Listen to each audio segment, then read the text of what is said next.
The Vauxhall plant at Ellesmere Port, the latest car factory whose future is now in doubt. Underlining the risk of exiting the EU without a deal, the car giant's owners have warned that the Astra production line, which employs more than 1,000 people, would close if it becomes unprofitable. News presumably high on the agenda for the ministers drafted into the brand new Exit Strategy Committee, tasked with driving Brexit to completion. A month ago, Boris Johnson said the chances of no deal were 1,000,000 to 1.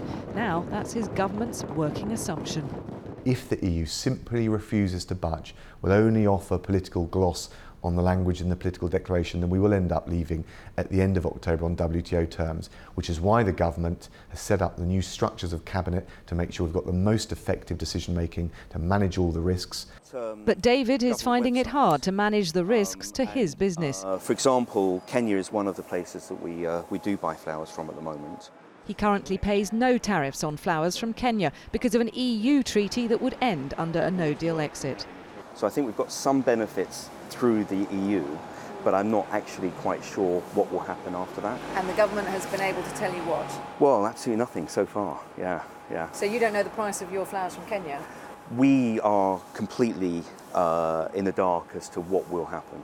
David has cultivated a range of suppliers to give himself options, but it's thought 4 in 10 small firms who trade internationally have done no Brexit preparations at all.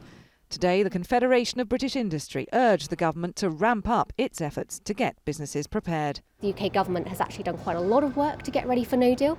The problem is not everyone knows about it.